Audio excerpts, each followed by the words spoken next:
Baik, saudara yang terkasih di dalam Tuhan, pagi hari ini saya mengajak kita melihat 2 Korintus pasal 1 ayat 8 sampai 11.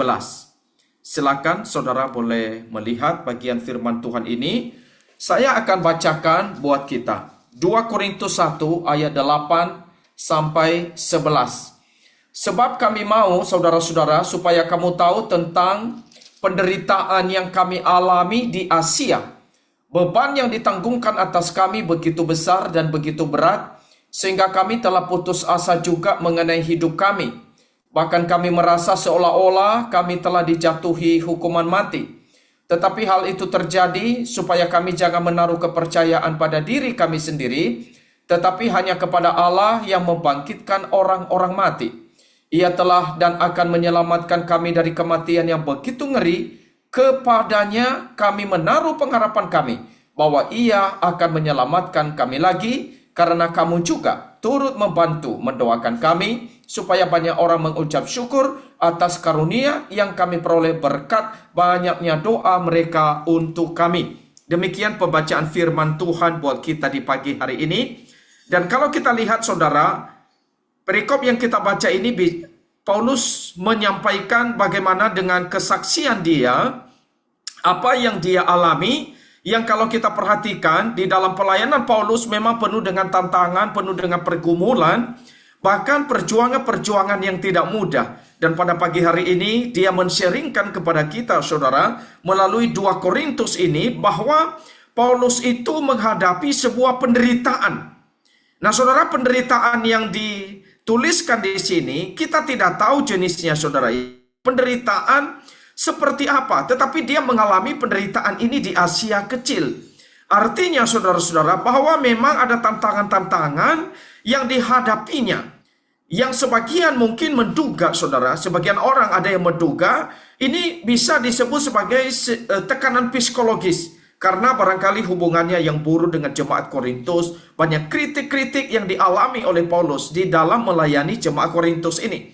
Makanya kita lihat banyak pembelaan-pembelaan yang dihadapi oleh Rasul Paulus di sana, ya, yang dia berikan untuk bagaimana mempertanggungjawabkan dengan pelayanan dia, saudara-saudara. Termasuk ada juga yang menduga barangkali ini adalah sebuah penyakit berat yang dideritanya. Ada yang menyebut mungkin ini adalah sebuah duri di dalam daging, saudara, ya. Atau juga ada yang melihat ini adalah sebuah penganiayaan fisik yang begitu hebat yang dialami oleh Paulus. Tetapi kalau kita lihat, saudara, ini adalah sebuah penderitaan yang tidak mudah sebenarnya.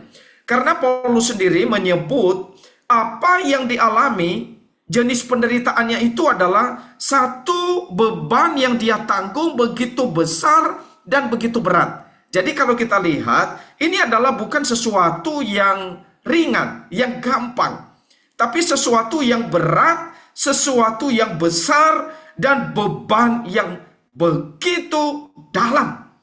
Dan membuat Paulus itu sampai kondisinya dia putus asa. Ini seorang rasul Tuhan, tapi bisa menghadapi satu kondisi itu yang dia berasa dia putus asa akan hidupnya. Jadi saudara-saudara, kita bisa memahami pergumulan daripada Rasul Paulus ini adalah satu beban yang berat. Bahkan dia berkata seolah-olah kami merasa sudah dijatuhi hukuman mati. Jadi ini kan satu tantangan hidup yang tentunya dialami seperti kalau kita bayangkan dia dibawa dalam satu titik kehidupan seperti tidak ada lagi jalan. Satu titik nadir di mana tidak ada lagi pertolongan, tidak ada lagi kekuatan yang barangkali dengan kondisi diri sendiri tidak akan mampu untuk menghadapi situasi yang tidak mudah ini. Nah, saudara-saudara, kalau kita lihat, saudara, ya, apa yang dialami oleh Paulus ini memang tidak dituliskan dengan jelas kepada kita, tetapi saudara-saudara, kita bisa menyebut sebagai bermacam-macam pergumulan, bermacam-macam hal yang dia hadapi. Sehingga saudara, kita bisa mengaplikasikan sebenarnya penderitaan Paulus ini adalah juga hampir mirip dengan kondisi manusia yang hari ini menghadapi bermacam-macam beban berat. Dan kita belajar satu hal bahwa memang Rasul Paulus ini seorang rasul yang besar, tapi dia sendiri tidak imun, tidak kebal, sehingga siapapun kita, bahkan sebesar apapun komitmen kita kepada Tuhan, bahkan barangkali sebesar apapun iman kita, kita tidak akan lepas dan kebal dari penderitaan, beban berat, yang kalau kita lihat bermacam-macam pergumulan itu. Dan kalau kita melihat saudara, misalnya ya, tadi kita sharing tentang perjalanan gereja kita ini sudah 50 tahun. Dan kita tahu bagaimana beban-beban yang berat, bagaimana kesulitan yang dihadapi oleh gereja kita yang barangkali mungkin membuat banyak orang bisa berputus asa barangkali ya. Kalau kita coba flashback ke belakang ya, melihat ketika misalnya GKK baru dimulai. Ada pasti pergumulan-pergumulan yang dihadapi ketika ingin punya gedung. Dan setelah punya gedung, bagaimana terus mengembangkan jemaat Tuhan. Lalu bagaimana membangunnya. Kalau kita lihat gereja ini, barangkali yang sekarang sudah gedung yang ketiga, saudara ya. Tapi itu kan banyak pergumulan-pergumulan yang dihadapi. Termasuk masa-masa sulit, peristiwa kelam yang dihadapi oleh perjalanan gereja ini. Dan kita tahu ini adalah satu peristiwa yang membuat perjalanan gereja ini seperti satu peristiwa naik turun. Dan dengan penuh tantangan-tantangan yang berat. Ada yang meresponi, bereaksi. Mungkin akhirnya mereka kecewa. Ada yang bereaksi. Mungkin mereka tetap mengandalkan Tuhan. Ada yang bereaksi mungkin secara negatif. Atau juga yang bereaksi tetap positif ya. Melangkah dengan percaya kepada Tuhan. Tetapi saudara-saudara, kita lihat perjalanan ini telah mewarnai, khususnya perjalanan 50 tahun GKK, telah menghadapi berbagai macam pergumulan-pergumulan yang dihadapi. Itu baru dari sisi gereja kita. Dan kalau kita misalnya melihat dari sisi kehidupan jemaat Tuhan, kita juga melihat banyak jemaat Tuhan tertekan di dalam perjalanan kehidupan ini. Kalau kita lihat di tahun ini saja, seringkali kita mendengar itu bagaimana tekanan ekonomi global. Bagaimana tidak mudahnya usaha bisnis di negara kita Indonesia pada hari ini. Apalagi saudara Donald Trump yang baru saja minggu ini mengumumkan tentang kenaikan tarif bea cukai, tarif impor ya. Bea yang masuk ke sana ke Amerika. Wah, itu tarifnya cukup besar. Saya lihat di TV 32% kalau tidak salah ya. Dan masih ada negara-negara lain yang cukup besar, berat. Nah, bagaimana saudara Indonesia meresponi hal ini? Bagaimana para pengusaha di negara kita? Dan bagaimana usaha masa depan perkembangan negara ini saudara? Pengangguran sudah begitu banyak, usaha bisnis sudah banyak ditutup. Dan bagaimana mereka yang di PHK? Nah saudara, itu satu beban yang begitu besar kalau kita perhatikan. Ini baru masalah ekonomi saudara, tekanannya sudah begitu berat. Dan belum lagi kalau kita melihat misalnya peristiwa-peristiwa, misalnya gempa di Thailand. Ada situasi yang orang tiba-tiba hadapi. Berapa ribu orang meninggal saudara. Di Thailand, di Myanmar. Ini satu kondisi-kondisi yang seperti kejutan, tapi bukan kejutan yang menyenangkan. Ini satu kejutan yang tidak menyenangkan. Sama seperti gempa yang terjadi di Thailand. Ini juga gempa ekonomi. Satu peperangan yang dimulai oleh Amerika ini saudara. Nah ini akan mempengaruhi situasi ekonomi dunia. Termasuk kita. Bahkan mempengaruhi situasi ekonomi. Entah jemaat GKK misalnya. Belum lagi saudara kalau kita lihat juga bagaimana kehidupan jemaat Tuhan yang tiba-tiba mengalami sakit. Beberapa waktu terakhir ini saya banyak dikejutkan dengan beberapa saudara-saudara seiman kita. Ketika mereka menghadapi, ada yang mengalami kanker. Dan ada yang mengalami anaknya sakit, saudara-saudara. Waduh, saya sangat sedih sekali.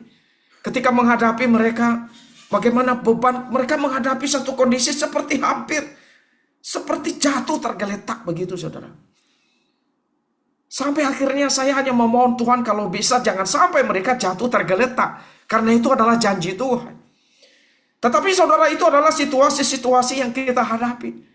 Tidak hanya saja pergumulan ekonomi, pergumulan kesehatan, pergumulan relasi dalam keluarga. Nah saudara, ini adalah satu situasi-situasi yang tidak gampang untuk dihadapi. Nah saudara yang terkasih dalam Tuhan, di dalam kondisi yang bermacam-macam, kesulitan, beban berat, apa yang menjadi reaksi kita sebagai anak-anak Tuhan? Apa yang menjadi respons kita? Saudara, apakah kita terus tinggal di dalam keputusasaan? Apakah kita terus menjalani satu hidup yang makin hari makin stres, depresi, atau mempersalahkan keadaan-keadaan yang terjadi seperti ini?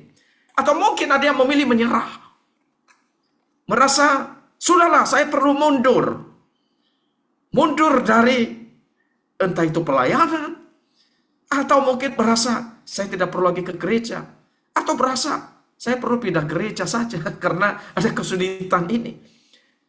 Saudara, banyak orang berpikir demikian. Sudahlah, kalau ada masalah, ada tantangan, apalagi dalam pekerjaan Tuhan, daripada saya menanggung beban yang berat, lebih baik saya pindah saja.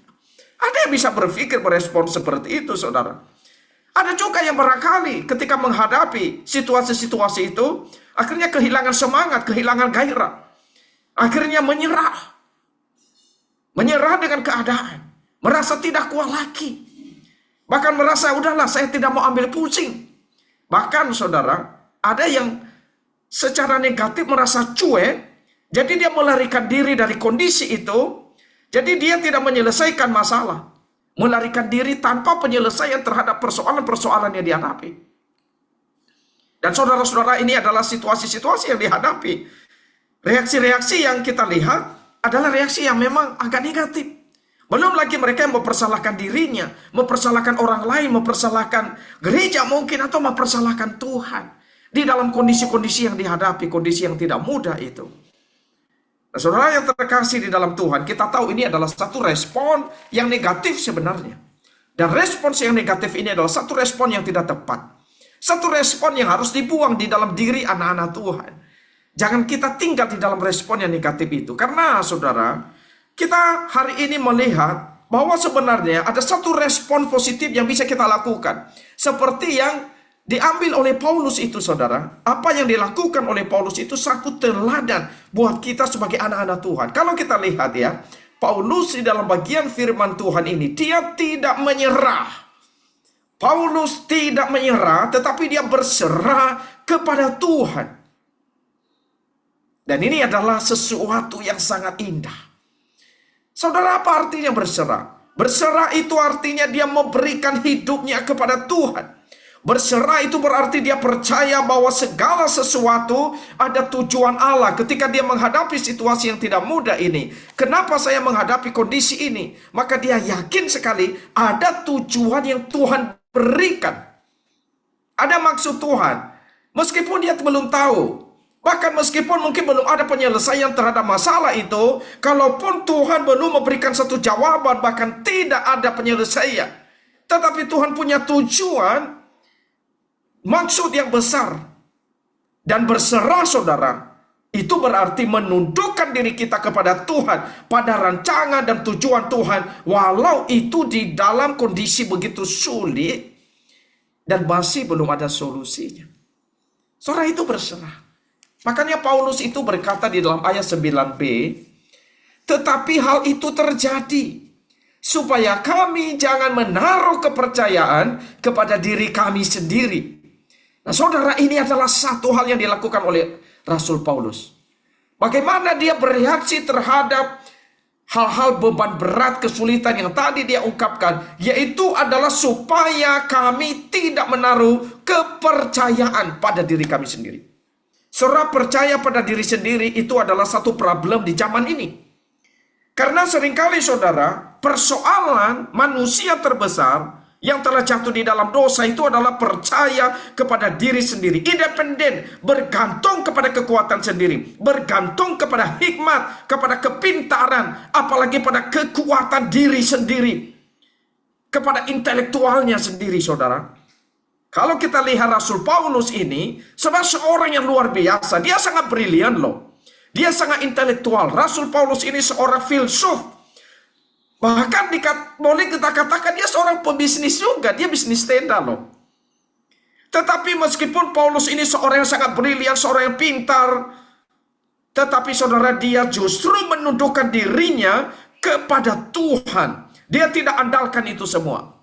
Dia tidak andalkan pengalaman dia, diri dia sendiri dia tidak andalkan. Tetapi dia berkata supaya dia betul-betul tidak bergantung kepada diri sendiri. Wah, saudaraku yang terkasih di dalam Tuhan. Barangkali saudara, ini adalah kalau kita perhatikan, bukan barangkali lagi ya, sorry. Tapi ini adalah sesuatu sikap yang paling bijaksana. Ini adalah satu sikap yang paling pintar. Pilihan yang paling tepat. Ketika menghadapi situasi yang berat, justru memahami apa yang menjadi tujuan Tuhan. Tidak menaruh kepercayaan kepada diri sendiri. Nah, saudara yang terkasih di dalam Tuhan, ini adalah satu sikap orang beriman yang tidak menyerah, tetapi berserah kepada Tuhan. Jadi dia tidak merasa dirinya lebih mampu dari kuasa Tuhan. Jadi saudara-saudara yang terkasih di dalam Tuhan, ketika orang merasa dirinya lebih mampu atau tidak lagi mengandalkan Tuhan, sebenarnya itu adalah salah satu titik kegagalan daripada anak-anak Tuhan. Karena ketika kita semacam beban yang berat ya saudara ya, kita pikul beban yang berat, kita sudah tahu diri kita gak mampu, tapi kita masih berusaha misalnya angkat beban 300 kilo saudara. Kita tahu diri kita gak mampu. Kita tahu diri kita tak akan bisa. Tapi kenapa kita masih bersandar pada kekuatan diri? Kita masih berupaya dengan kekuatan bagaimana mengangkat beban yang berat itu supaya kita bisa geser atau apa. Kenapa kita tidak berserah kepada Tuhan? Nah, Paulus itu beda saudara. Dia tahu ada beban berat, gak mampu dia angkat, tidak mungkin dia bisa selesaikan. Saudara, dia rasul Tuhan yang akhirnya memilih untuk percaya kepada Tuhan. Apa yang dia lakukan saudara? Dia berkata lagi, tetap di dalam ayat ke-9 tadi, 9b. Tetapi hal itu terjadi supaya kami jangan menaruh kepercayaan pada diri kami sendiri, tetapi hanya kepada Allah. Nah saudara, kita tahu ini yang dilakukan dia. Dia hanya menaruh percaya hanya kepada Allah. Percaya hanya kepada Allah. Bahkan dia berkata saudara, percaya kepada Allah yang mana? Itu adalah Allah yang berkuasa membangkitkan orang-orang mati. Wah saudara, ini satu iman yang luar biasa. Berarti saudara, dia sungguh-sungguh yakin kepada kuasa Tuhan yang maha besar. Ketika semua usaha manusia itu telah menjadi sia-sia. Ketika manusia hadapi sesuatu yang tidak mungkin, satu yang impossible, maka dia meyakini Allah yang mampu menolongnya. Inilah iman yang berserah. Jadi berserah itu dia hanya mengandalkan Tuhan saat hadapi hal-hal yang sulit, yang tak bisa dihadapi, yang tak bisa diselesaikan sendiri. Dia percaya bahwa hikmat bagi dia di dalam menghadapi itu, jalan keluar dari masalah itu hanya dari Tuhan. Saudara, itu yang dilakukan oleh Rasul Paulus ini. Nah, saudara, tentunya ini adalah satu teladan yang begitu berharga sekali buat kita, anak-anak Tuhan pada hari ini. Teladan untuk tidak menyerah. Karena ketika menyerah, saudara, itu berarti merasa Tuhan tidak adil. Itu orang-orang yang menyerah, merasa Tuhan tidak adil, membandingkan hidupnya dengan orang lain. Bahkan, saudara, dia tidak mau rendah hati untuk memahami bahwa sebenarnya tujuan dan rencana Tuhan itu begitu indah. Itu orang-orang yang menyerah. Akhirnya mereka melarikan diri. Tetapi orang-orang yang berserah kepada Tuhan, saudara, itu adalah mereka mengandalkan Tuhan meskipun sesuatu yang impossible. Tapi yakin sekali Tuhan dapat membuat yang tidak ada menjadi ada. Makanya iman Paulus ini iman yang luar biasa. Dia yakin Allah berkuasa membangkitkan orang-orang mati dari yang tidak ada menjadi ada. Nah saudara, inilah sebenarnya iman yang Allah harapkan kepada kita. Di tengah situasi sulit yang kita hadapi. Maka saudara, segala hal apapun ketika kita berserah kepada diri kita, kita gantikan dengan sebuah iman. Ketika terlalu independen, Justru kita sekarang beralih dependen kepada Tuhan. Kalau terlalu percaya diri, sekarang kita ubah untuk percaya kepada Tuhan. Nah saudara, kalau kita melihat ya, perjalanan gereja kita 50 tahun ini telah juga memberikan kita hal-hal yang berharga. Kita bisa belajar dari perjalanan GKK selama 50 tahun yang kita sudah lewati. Ketika perjalanan gereja ini menghadapi berbagai macam, baik pergumulan yang berat, baik kekurangan fasilitas, kekurangan SDM, kekurangan dana. Tetapi di dalam masa-masa sulit ini kalau kita perhatikan saudara ya, bagaimana Tuhan telah memimpin dan menolong. Sehingga kita lihat karena Tuhan GKK bisa ada sampai hari ini. 50 tahun. Walau saudara, kita melihat seperti yang ada sebagaimana dia ada hari ini. Tapi kita meyakini itu adalah sebuah kasih karunia dan anugerah yang telah Tuhan berikan kepada kita. Maka ketika saya merenungkan melalui firman Tuhan ini, saat kita melihat ke depan bagaimana perjalanan gereja kita, saudara, kita juga tidak tahu hari esok seperti apa. Apalagi tadi kita sudah bicara hal-hal yang masalah ekonomi dunia ini, itu akan mempengaruhi. Dan banyak hal yang barangkali kita juga pikir saudara, sebagai manusia itu impossible. Dengan keberadaan kita sekarang. Karena kita masih merasa ini kurang, itu kurang. Tapi melalui firman Tuhan pada pagi hari ini, di dalam perjalanan pelayanan kita ke depan, mari kita selalu ingat firman yang baru kita baca ini saudara. Bahwa panggilan kita bukan untuk bersandar pada diri kita. Bukan untuk bersandar pada manusia. Bukan untuk andalkan orang. Dan bukan untuk andalkan uang. Andalkan dana yang ada. Tidak. Panggilan kita di dalam pekerjaan Tuhan itu adalah andalkan Allah. Andalkan Allah yang membangkitkan orang-orang mati. Andalkan Tuhan yang bisa membuat hal yang tidak mungkin ada menjadi ada. Saudara, ini keyakinan kita. Di dalam mengerjakan pekerjaan Tuhan, kita percaya kepada Tuhan yang memimpin gerejanya. Dan demikian juga saudara, di dalam kehidupan kita, apapun situasi beban yang berat, saudara, biarlah kita juga tidak bersandar pada diri kita, pada bijaksana kita, pada kemampuan kita, pengalaman kita. Tapi mari seperti firman Tuhan hari ini, bersandar kepada Allah yang telah membangkitkan orang-orang mati. Karena Ia yang telah dan akan menyelamatkan kami dari kematian yang begitu ngeri, kepadanya kami menaruh pengharapan kami bahwa Ia pun akan menyelamatkan kami lagi. Wah, ini iman yang luar biasa. Artinya apa? Kalau Tuhan sudah tolong kita dulu, maka Paulus ya katakan Tuhan yang sama akan menolong kita lagi, akan menyelamatkan kita lagi. Nah saudara, inilah iman kita. Mengapa kita percaya kepada Tuhan? Karena Tuhan tidak meninggalkan umatnya. Tuhan tidak meninggalkan gerejanya.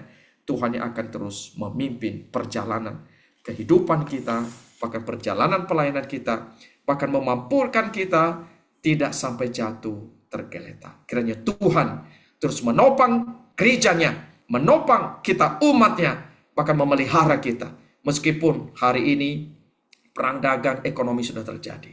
Situasi usaha tidak mudah. Situasi kondisi kesehatan pasangan, kesehatan anak, kesehatan orang tua kita, kesehatan diri kita tidak lagi mudah. Tapi mari kita andalkan Tuhan. Karena Dia adalah Allah yang menyediakan penghiburan, kekuatan, pertolongan kepada kita. Saya bacakan saudara ayat 3 dan keempat sebelum atau sebagai penutup dari firman Tuhan pagi hari ini. Terpujilah Allah dan Bapa Tuhan kita Yesus Kristus, Bapa yang penuh kemurahan dan Allah sumber segala penghiburan, yang menghibur kami dalam segala penderitaan kami, sehingga kami sanggup menghibur mereka yang berada dalam bermacam-macam penderitaan dengan penghiburan yang kami terima sendiri dari Allah.